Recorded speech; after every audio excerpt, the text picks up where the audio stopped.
Bonjour, Martin Séguin pour Parlons Bois. Aujourd'hui, petite vidéo express sur comment utiliser un planeur raboteuse.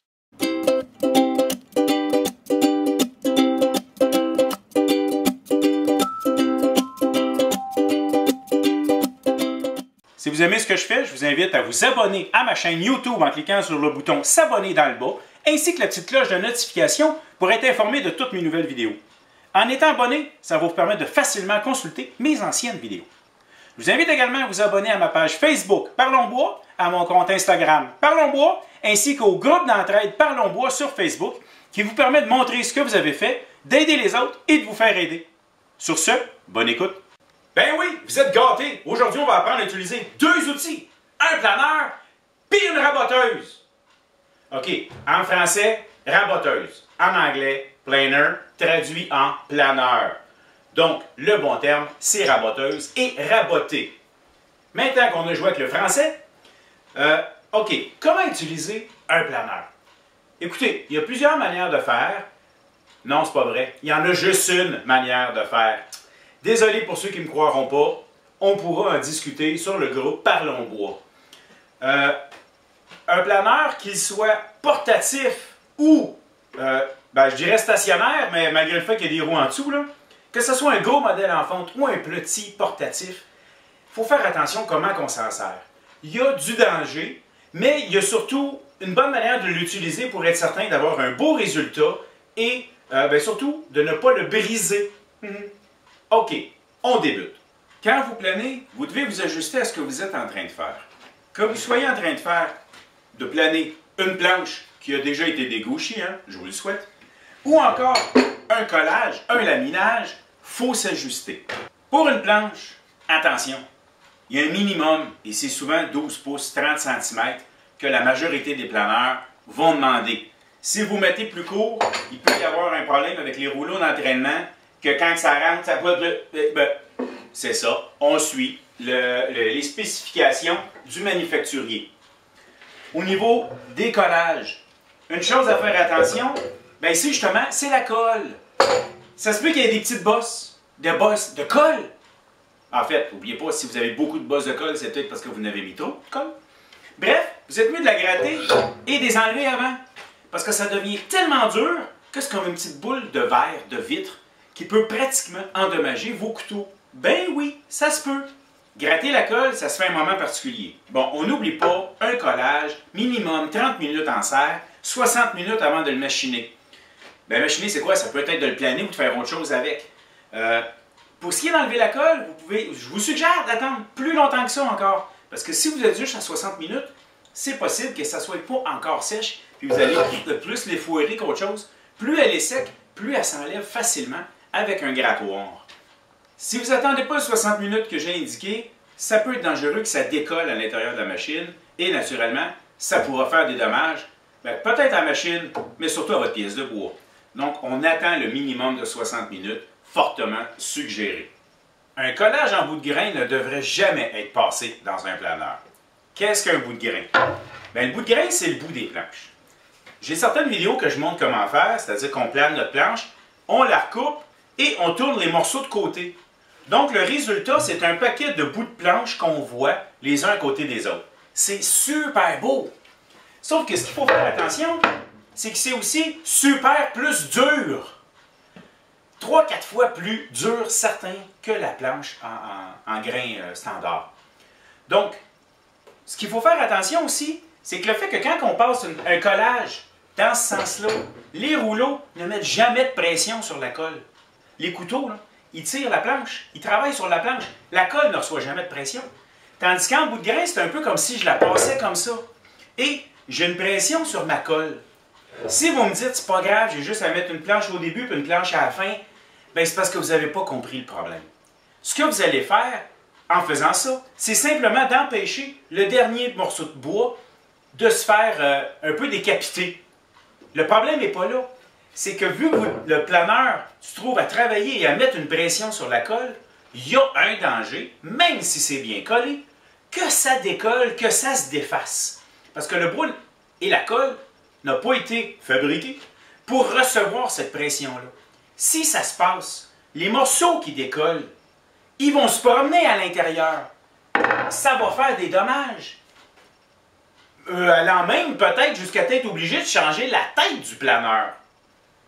Donc, pas de danger pour vous, danger pour votre planeur. On ne fait pas, on ne passe pas, on rabote pas, on plane pas, on le fait pas. Vous avez compris qu'il ne faut pas le faire, de passer ça en bout de grain. Si vous le faites pareil et que vous n'avez jamais eu de problème, dites-vous une chose, j'ai déjà roulé à 160 km/h sur l'autoroute, puis je suis encore vivant, mais je ne le fais plus. Les techniques que je vous montre là, c'est aussi valide pour des planeurs portatifs comme des gros planeurs comme ceux-ci. La différence, c'est un moteur plus puissant, souvent des tables plus longues, une meilleure aspiration de poussière peut-être. Le fait aussi que des planeurs bas de gamme n'auront pas 2 vitesses. Ici, j'ai 2 vitesses sur celui-là. Pour un planage de planche où je suis à mes débuts dans mon projet, je vais souvent rouler en grande vitesse.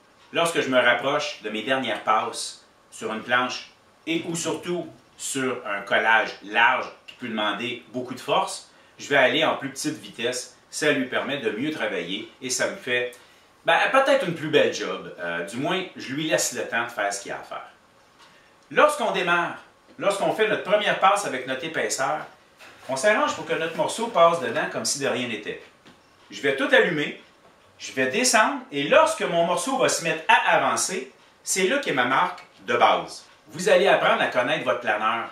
Et moi, quand je touche et que ça se met à avancer, je dois faire un tour et demi environ pour m'assurer que la passe suivante, je vais réellement enlever du matériel.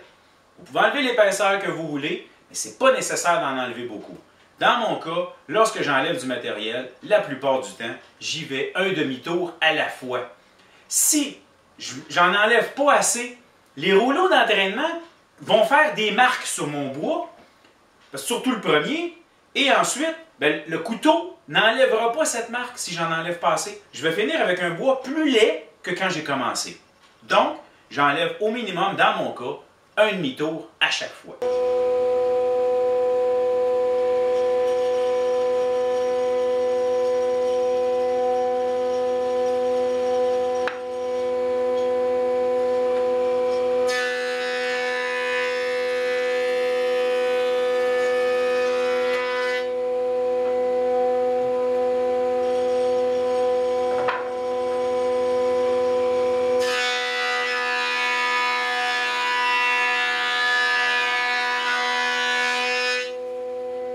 Il est possible, des fois, d'avoir ce qu'on appelle en anglais des snipes, c'est-à-dire que les 2 derniers pouces ou les 5 derniers centimètres, on a comme un petit creux au début.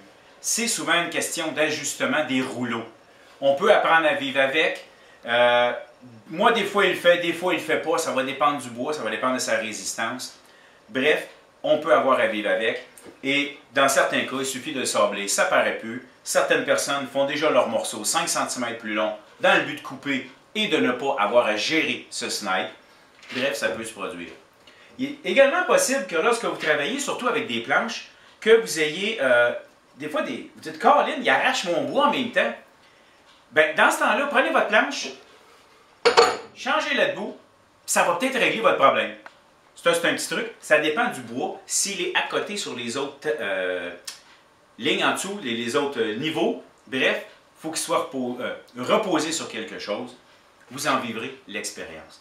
Si, lorsque vous planez, votre résultat est très lustré, c'est peut-être parce que vos couteaux sont dus.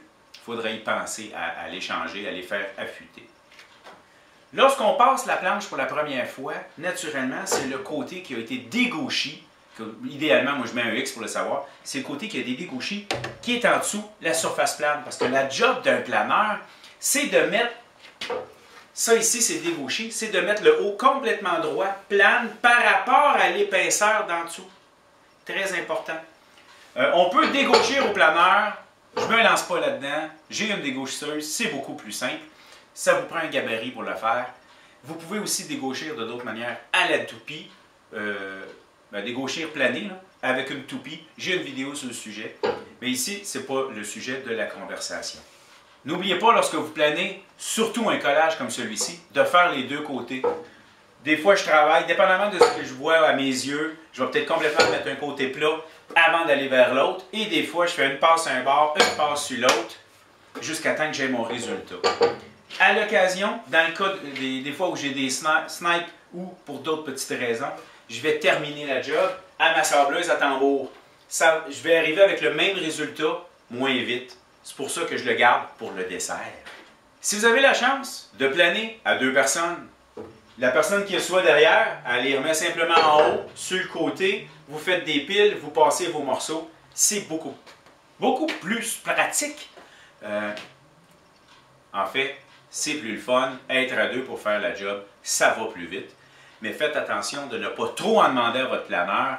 Sur les petits portatifs, passer 2 planches à la fois, ça le fait travailler fort. Moi ici, des fois, je suis capable justement d'en mettre 2 à la fois et de rouler plus rapidement. Mais quand on met le bois, il faut le prendre de l'autre côté, il faut revenir. Bref, à 2, c'est mieux. Un planeur, ça fait beaucoup de copeaux. Très peu de poussière. Beaucoup de copeaux. Je vous suggère d'avoir un dépoussiéreur de brancher directement dessus. Il y en a qui sont plus efficaces que d'autres. Bref, c'est beaucoup plus agréable parce que sinon, vous allez vous ramasser avec une montagne de copeaux. Ça n'enlève beaucoup, ça n'en fait beaucoup. Et également, je vous suggère, bon, pour ce qui est des lunettes, oui, vous pouvez, mais je ne me penche pas pour regarder ce qui se passe, qu'il n'y a pas grand danger que j'en reçoive dans les yeux. Par contre, les oreilles, bien important, c'est selon moi une des 2-3 machines qui fait le plus de bruit dans un atelier. On se protège. Sur ce, je pense avoir fait le tour sur comment utiliser un planeur. J'espère que vous avez apprécié. Merci.